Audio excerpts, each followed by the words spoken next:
olive oil, one of the most expensive oils in the world. No? So one of the most expensive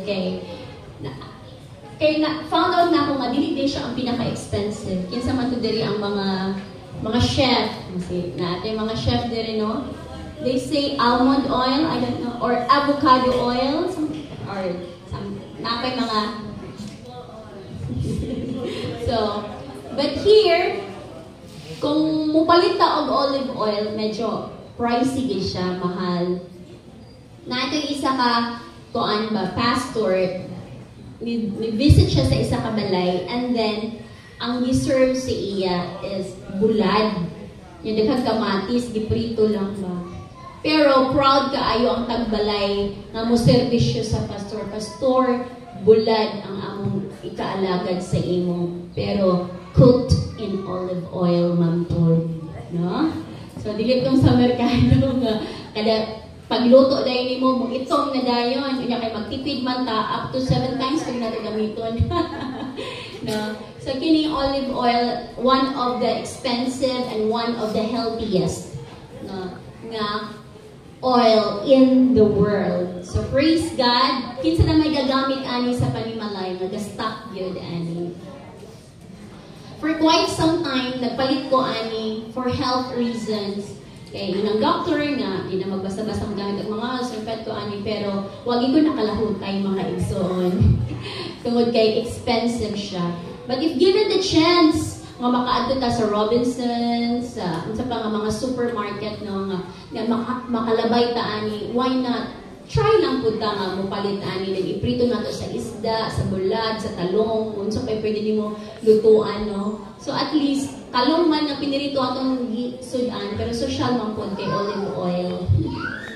Praise God. Anyway, so let us read the word of the Lord in Exodus chapter 30 verses 30 to 31. Anoint Aaron and his sons, and consecrate them so they may serve me as priests. Say to the Israelites, this is to be my sacred anointing oil for the generations to come. Let us bow down our heads and let us pray to our God. Heavenly Father, we exalt you in this place. We want to honor you and to glorify you, O God. Once again, Lord, uban sa pagpaubos sa mga tago sa kakasing-kasing, we come before you. Give us a clean heart, clean hands, right motive, O God, sa among pagsimba karon, sa among pagpamati sa imong pulong. Lord, let your name be increased and our name be decreased, O God. Be exalted in this place. And we acknowledge the presence of the Holy Spirit sa among taliwala karon as we lift the name of Jesus. Holy Spirit, once again, move in your own special way. Open up our spiritual senses, Lord, in the name of Jesus. Cover us, Lord. Pinaagi sa imong balanang hamili ng dugo in this wonderful place. In Jesus' name. Amen. So, kining sa Exodus chapter 30, 32, 31, this is the time na i-anoint na ni Moses ang tibuok pamilya ni Aaron because they will serve God as the priest. So, si Moses, istoryahan sa Lord ani. In fact, gipatawag sa Ginoo si Moses, ania si Aaron, uban ni Nadab, ni Abihu, o mga 70 elders. But before that, kini kung basahan ninyo ang Exodus previous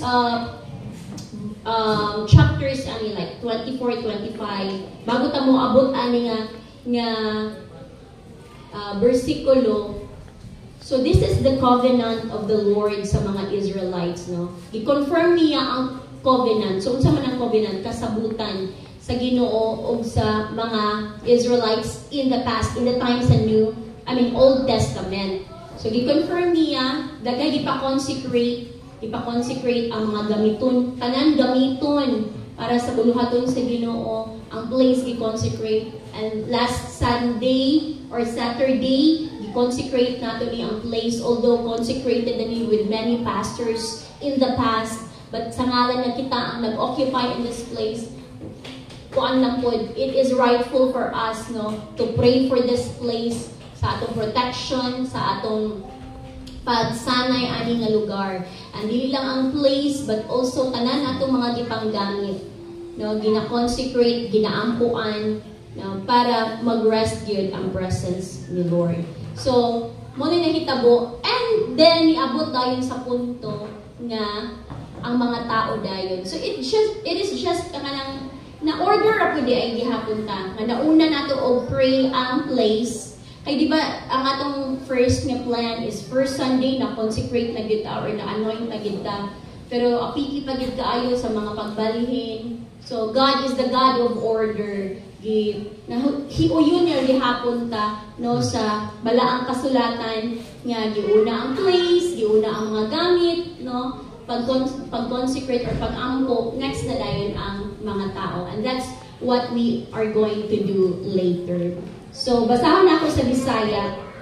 Unya, dihugi si Aaron o ang iyang mga anak o ihalad sila aron mag-alagad kanako. Ingon nga mga pari, ingna ang katawhan sa Israel, kini mao ang akong balaan nga lana nga igbidihog alang kaninyo, ingon man sa umaabot ninyo nga mga kaliwatan. Do this is their tradition, this is their practices, this was their practice sa time nila, but diingon man po diri sa umaabot ninyo nga mga kaliwatan. And we are considered kaliwatan ni Moses. Amen? Kaliwatan sa mga tao nga gipanggamit sa Ginoo sa unang panahon. Praise God.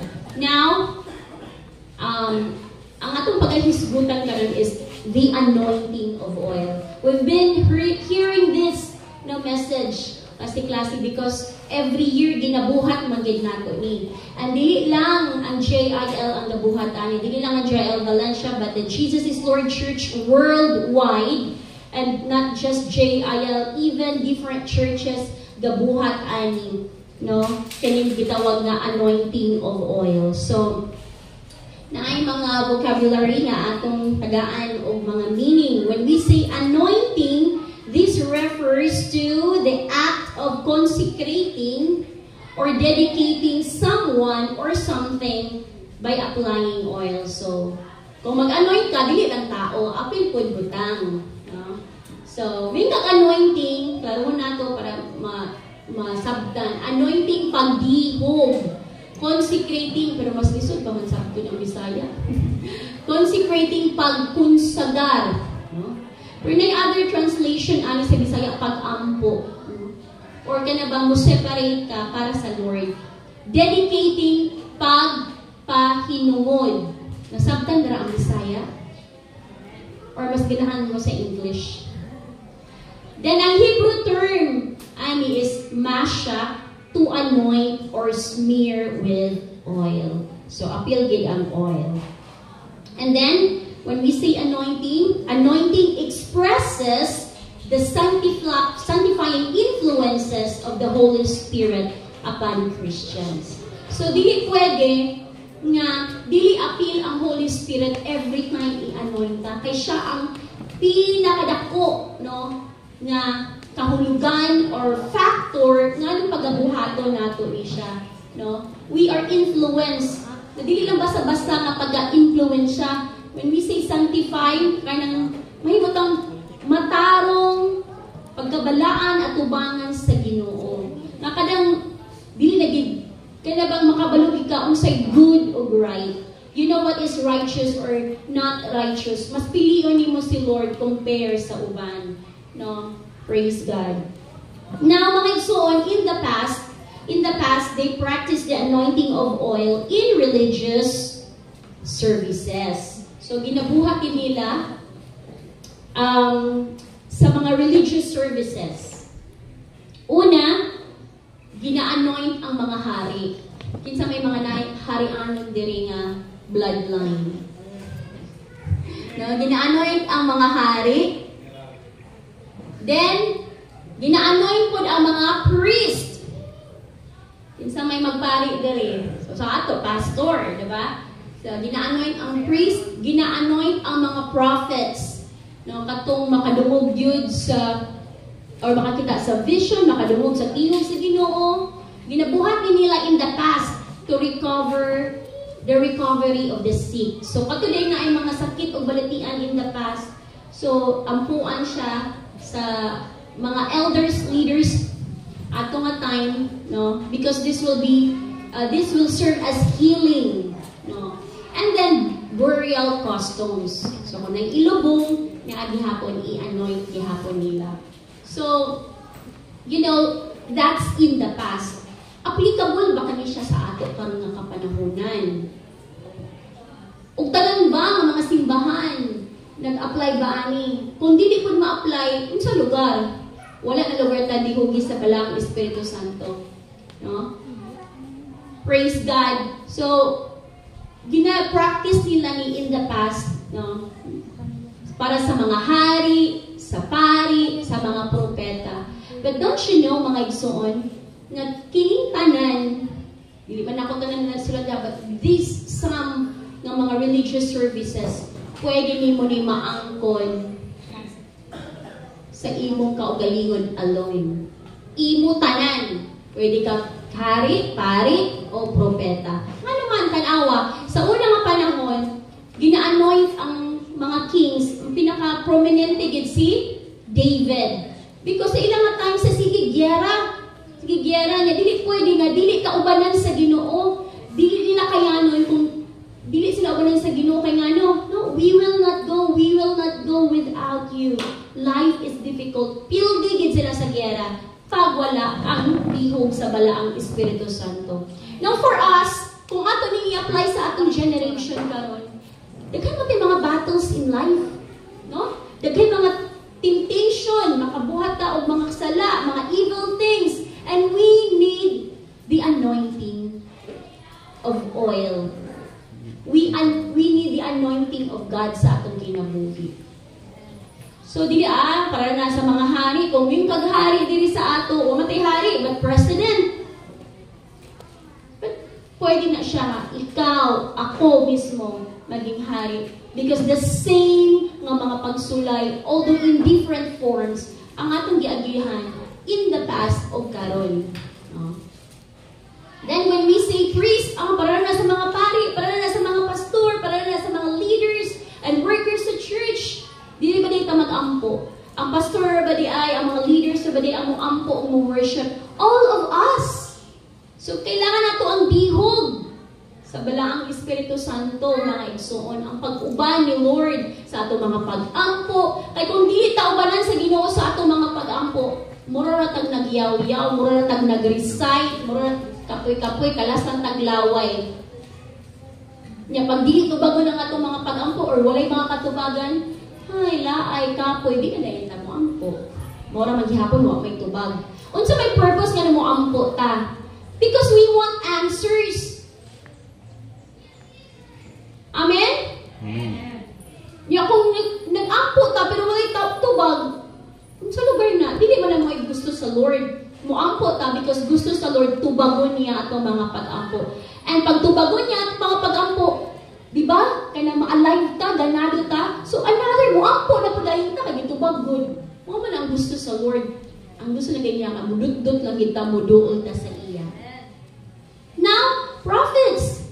Alam, mga propeta, pwede na igahapon ta mahimong propeta. Ano? Unsa may tumong tinguha sa usa ka propeta to speak the good news about Jesus. You know what? Pakingon sa imong katapad, dili lang ka for Sunday use only. Please tell your katapad, you're not for Sunday use only. Ina! Ayaw ka ulaw, ina. You're not for Sunday use only. No, magamit na sa Ginoo bilang propeta to speak the good news about Jesus. Dili na ba sa sulod? Dili na ba sa atong bago nga place? Pag magawas na ta, ay, hindi na ko pwedeng speak about kay Lord. Kaya ko sa simbahan. No! Even if naa ka sa imong trabahoan, sa imong negosyo, no? Nagbantay kang mga anak, nagluto ka, naglaba ka, no? Maka-encounter ta o mga friends outside. mula ang tag Robinson, mula ang tag asa na mula ang natin na encuentro, and if there's a conviction sa Holy Spirit, why not speak the good news about Jesus? So, makonsider ka as prophets. So, dili lang siya kiniday distinction sa ilang panahon, but sa atong panahon, dili na ato ning tanan. Sa mga naay mga sakit o balatian, no, it is rightful nga ma-anoint pud ta sa oil, signifying the presence of God sa atong kinabuhi. Sa mga burial customs, minabuhat with me. Praise the Lord. Now, again, we keep on saying anointing of oil. So, ang oil oil symbolizes the Holy Spirit. Anointing of oil symbolizes the presence of the Holy Spirit sa atong matapos sa kakinabuhi. Again, mga igsoon, kung wala ang dihog sa Ginoo, wala ang pakiguban sa balang Espiritu Santo. Nga balang Espiritu Santo man, nga dili man si Jesus, nga naman dili ang God the Father. Actually, naraman sila. Pero sa atong kapanahunan karon, it is the dispensation of the Holy Spirit. Dili nato makita, pero mabati nato. Amen? Mabati nato. Madungog nato. Nakatong gingan nga, tangible. No? Tangible in this place. Mo na ang presence sa Holy Spirit.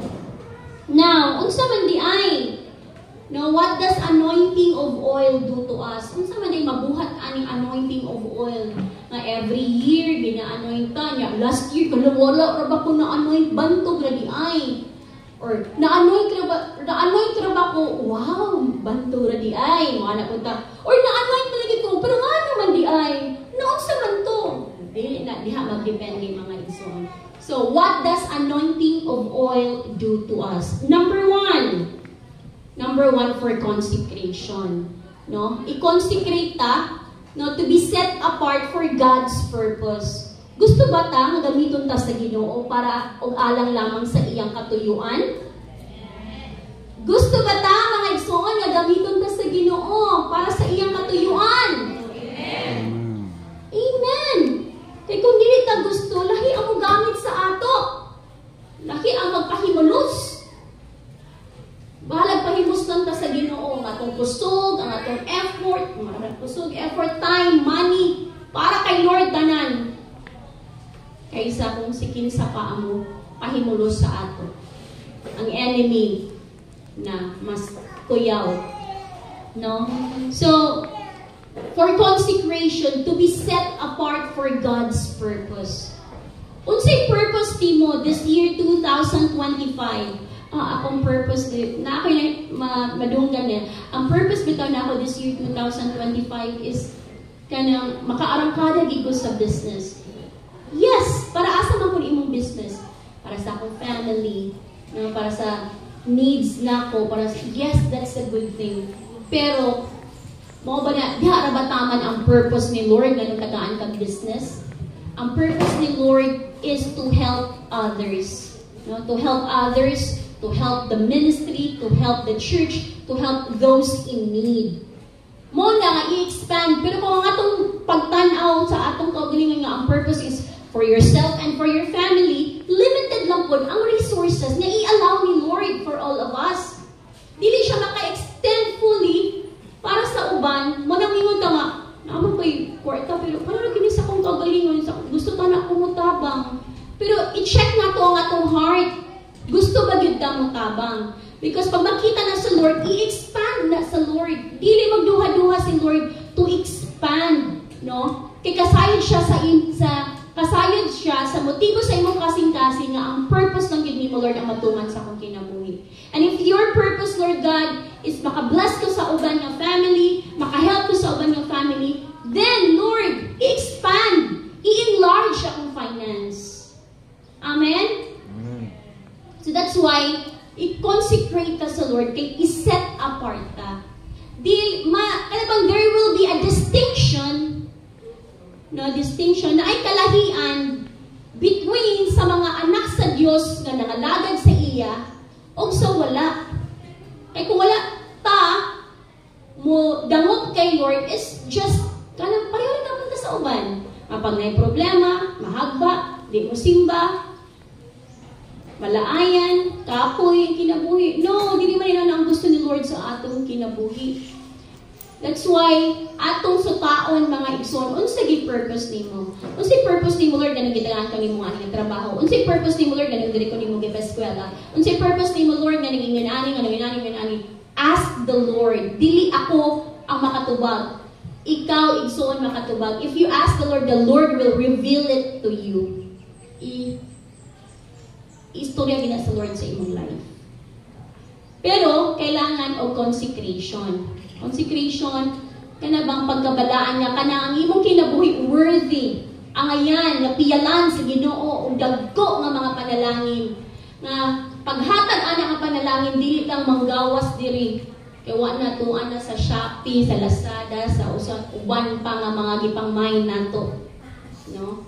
Ang uban unsa kay gipangbuhat ninyo sa kwarta nato, sa inyo, even sa effort, sa time, no? Ang gusto sa Lord is mapiyalan ta nga magamit insakto. We've learned our lesson in the past. Daghan natin mga nangawala nga mga kabtangan, nga mga kwarta, nga mga ipang-invest. Naka-learn na ba ta adto? Hindi na ta mabalik adto.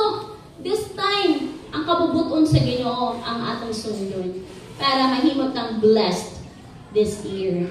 Amen? Amen. Praise the Lord. Ikaduha, divine empowerment.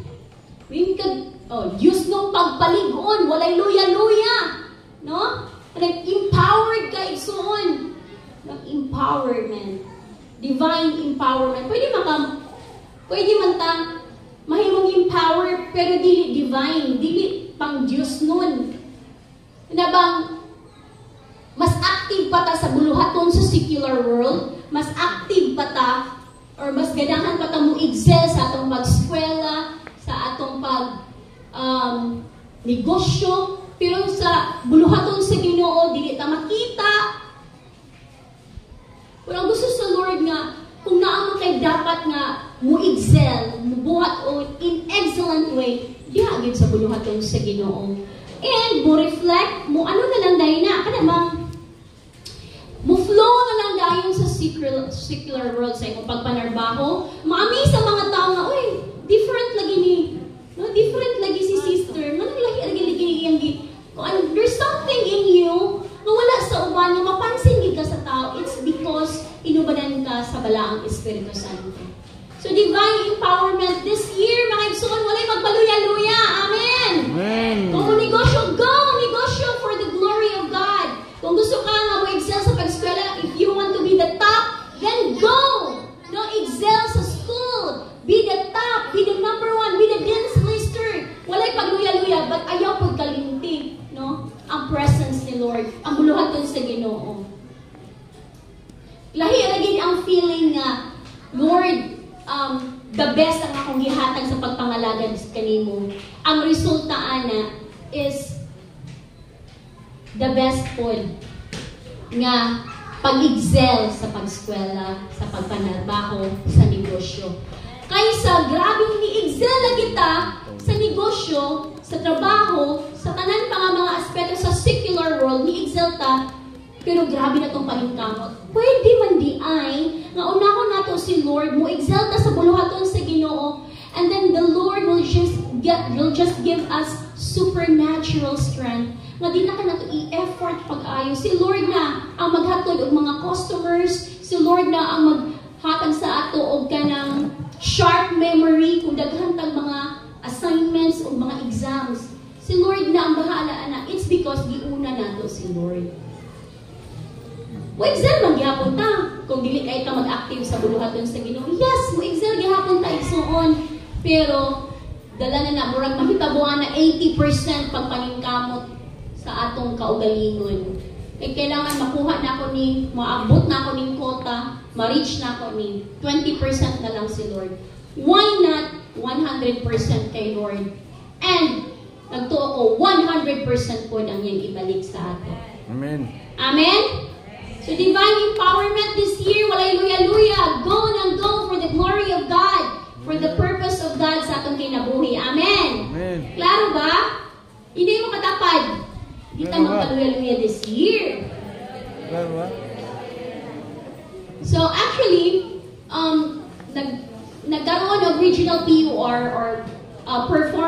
Operation Review ang Region 10 sa Cagayan de Oro. So, of course, ako ni Anto ko sa Cagayan as a representative sa Valencia. And then, na-found out nga ang growth sa Jesus is Lord Church worldwide, pinata ka million ng mga JIL people, ang growth is just 4.6. Ito, wala lagi tabot o 5%. Nya ang target is 10%. So kung natay 1 million, dapat 100,000 ang ma-increase this year, di ba? Pero wala na hit 4 point something lang. Grabe no? So mga buto na to 5%. So 50,000 ra. Tibuok. Jesus is Lord over Asia. Ito lugar sa Asia. Over America. Over, no? Less than 5% lang. So kay, sige, dili man kana to, dahil ma-achieve ang 10%, let's go for 6% this year. So, kung pila man ta diri sa JIL Valencia, no, ang atong contribution is 6%. For example, naatay 100. And I believe, sobra tag 100. So, sample lang, 100. 6% lang ang ipangayo sa atong management, which is, pila man ang 6%? So, 100. Unong lang, isa ka tuig na na. 1, 2, 3, 4, 5, 6. Akaya na na ni Jai, padilong kang Moses, wala na ilabot pa daw ito sa likod. Pwede na tali matrabaho. Pero that is not the case. Each one bring one. Kaya ba na nato nga isa lang gid ang atong i-share sa Word of God, madala nato kay Jesus throughout the year. Karon ako ni istorya, no? So, karon ta sugod. Taman December 31. Sharo. Isa ra. Pero di man gid si Rachel, di kaya isa magkisi-kisi na siya mga napuno. No? Pero at least na isa, walay 1/2 ha? Kisa man na 1/2. Hindi ba? Ang bata, whether we like it or not, mudaghan ragid na sila gila. O ta si Paulino, nagbit-bit na bata. Daghan na ginagila, wala ako nag-i-appeal sa account ng bata. So that is how we should do this year. And kailangan natong divine empowerment. Kaya basi maluya pa ta sa isa ra ka buok nag-require sa ato. Grabe no? Isa ra? Hindi wala pa gid abot. Isa ra gid don. Isa ra gyud. Unya kay you want more, you move. We want more. Oh, di. Tuluha. No? So later, after this, i-elaborate na ko na sa mga leaders and workers. We need the divine empowerment of God this year. Again, walay magpaluya-luya this year. Amen. Amen. And number 3. Amen. Okay, this will be the last one. Number 3. Divine. Kusgi. Divine favor. Ganahan kay taani. Kinsay dili ganahan og pabor. Maskin dili gali sa Ginoo. Mapaboran lang ta nga nang-apply tag tuan trabaho na sa panggobyerno. Sus napaboran ko ni mayor, napaboran ko ni governor, napaboran ko ni ate, ni kuya. Mahay naman kay ta. How about kining gitawag nga divine favor from God, uban gid si Lord. Nga tanan buhat sa imong paboran sa Ginoo, tanan desisyon nimo paboran sa Ginoo, asa man ka padulo paboran sa Ginoo, muskwela man ka, no, manarbaho man ka, magnegosyo man ka, paboran sa Ginoo.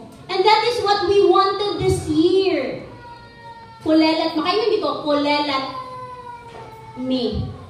I don't know about you, but makaingon ko kulelat me last 2024.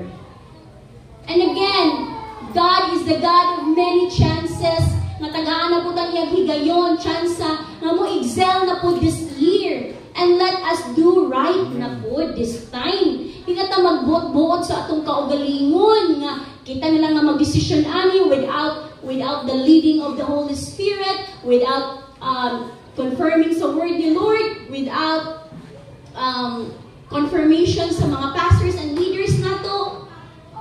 This time atong buhaton uban gyud si Lord matag adlaw. Amen. Amen. Divine favor. Huwag nga itong pinakaganahan. Pabor, Lord. Paborit ko, Lord. Diri palang daan, no? Ano ba? Naguna na si Lord na naghatag sa ato o pabor. Nagrenta ta dito sa previous na to 20,000. Diri giparenta na tag 8,000. Although good for 6 months. But on the 7th month onwards, 10,000. That's a big favor.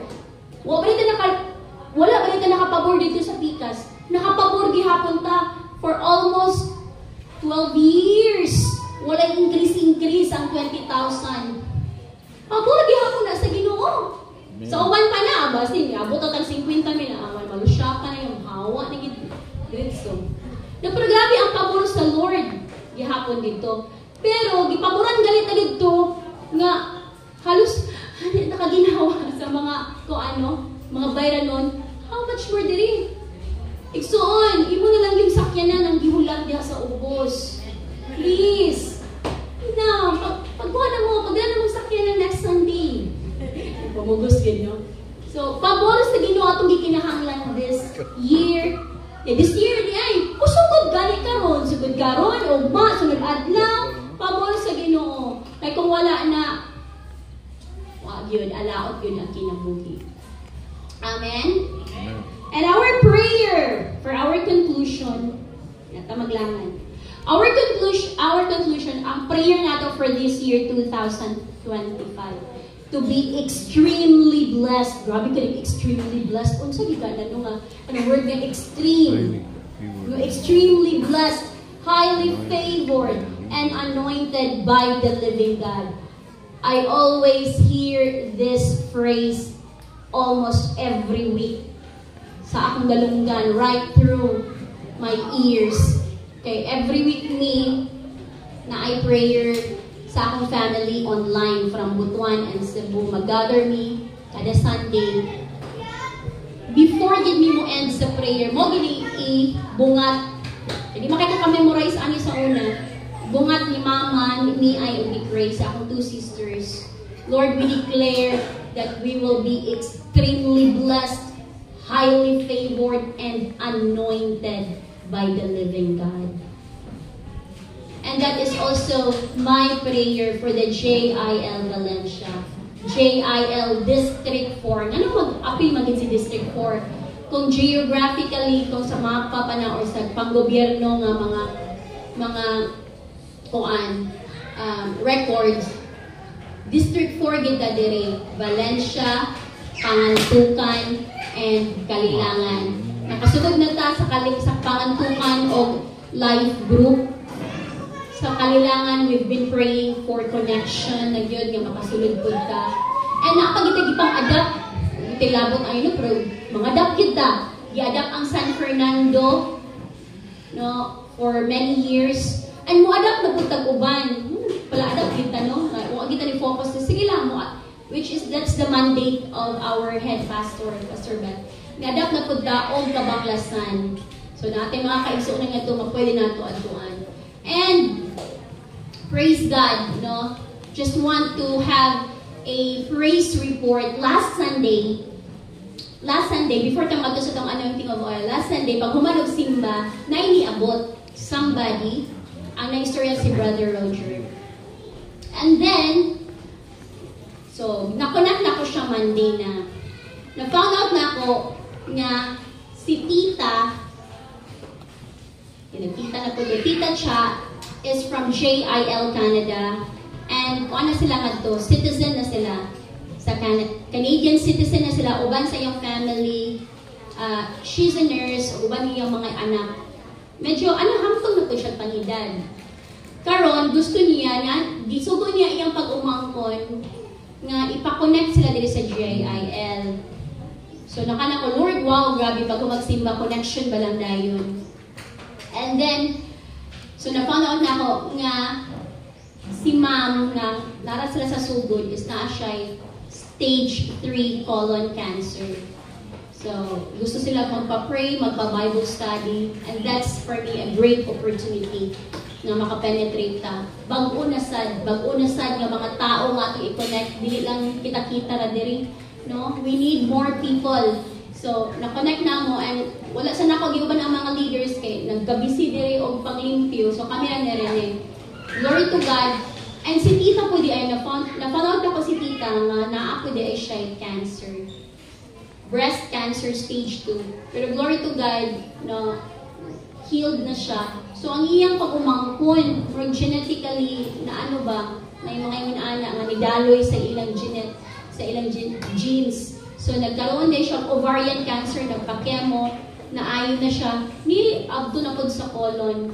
And this time, medyo, paano yun, no? Paano yun ka ng supernatural na yun nga intervention ni Lord sa ilang kinabuhi. And their hearts are open for Bible study. In fact, gusto sila magpapalit og Bible na naman po ko'y extra gihatag na lang po na ako ngadto. Kasi sige na mong istorya, nahimuot ko sa gibuhat sa Ginoo. Pareho din nigninong sa among kasal.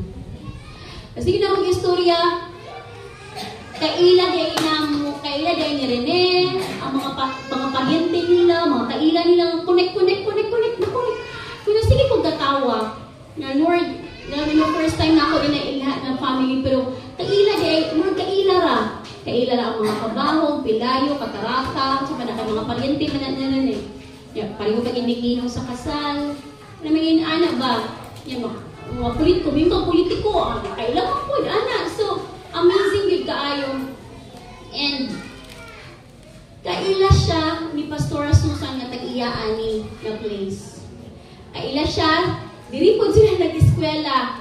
Si nanay, katong nanay po ato ni Sir. Diri siya nag-eskwela sa Alimars way back many years ago.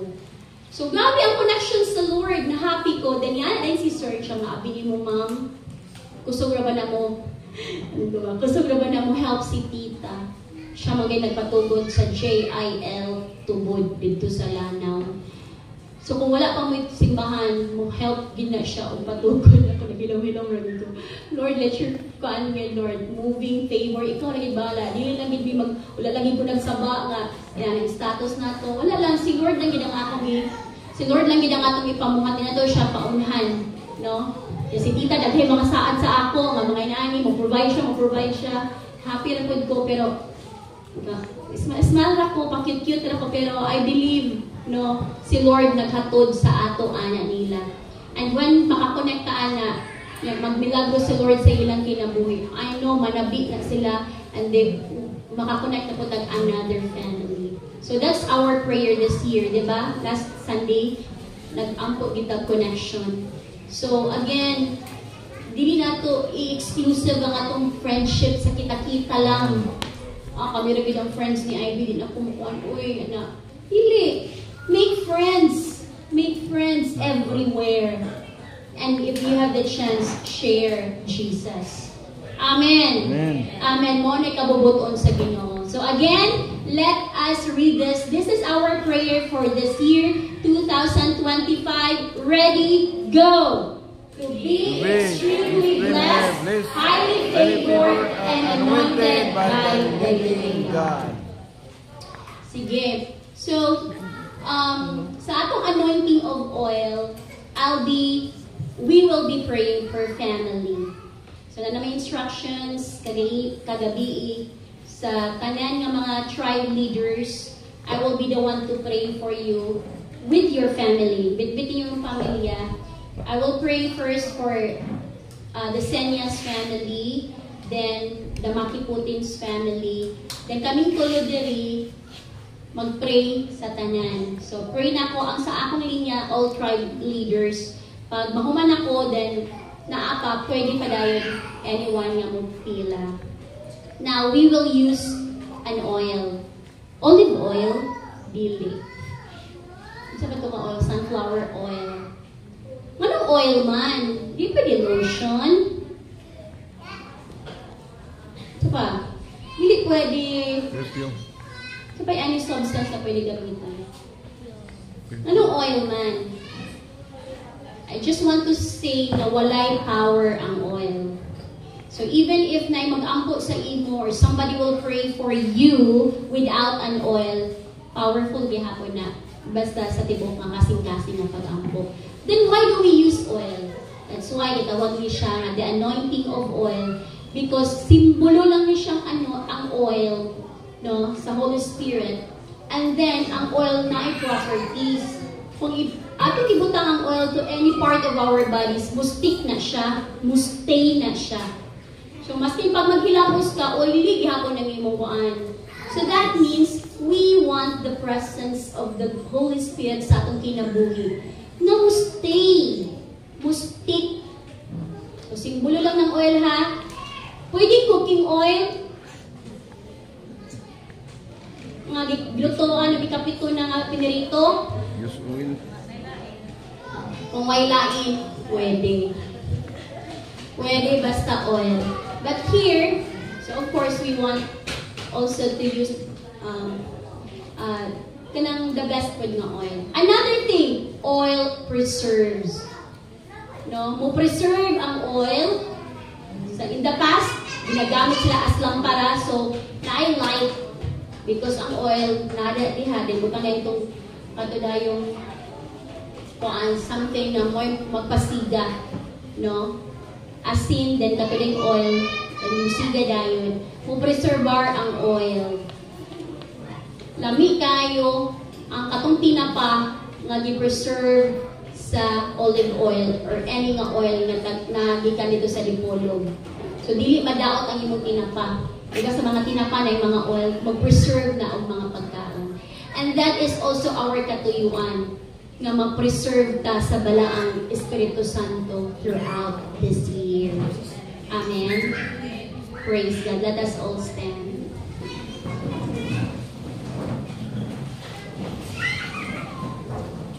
Each one of us be ready. Let's commune to the Lord.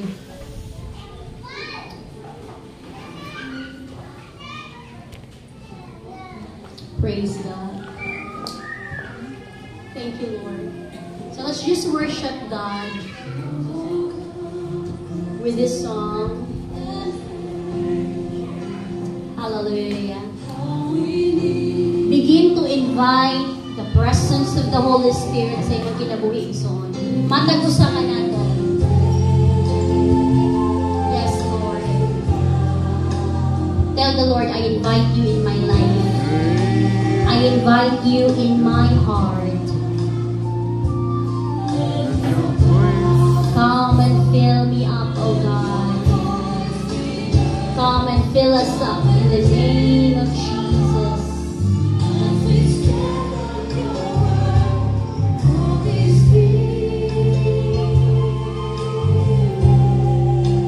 Let's just worship the Lord with this song. Hallelujah. Holy Spirit.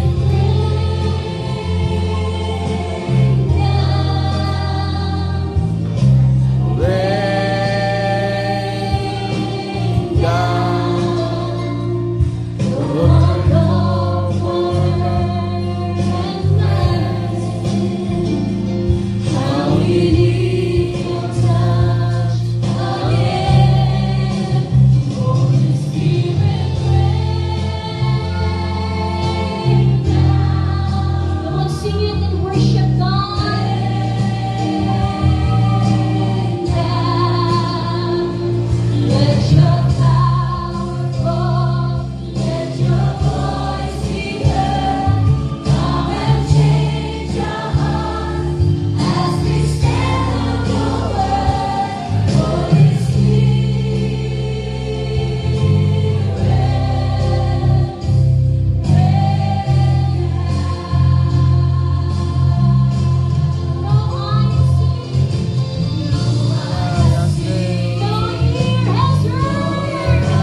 unchained our hearts as we stand on your word, Holy Spirit.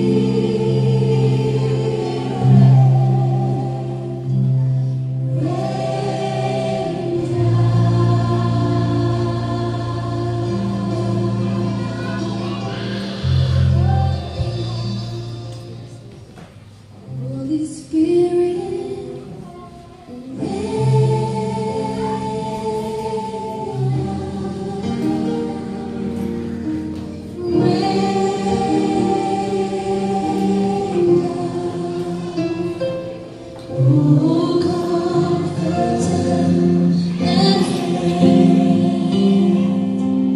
how we need your touch again. Holy Spirit,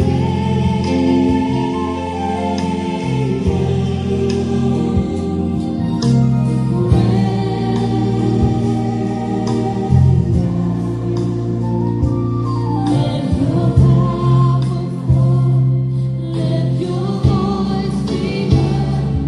Come and change our hearts as we stand on your word, Holy Spirit.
Thank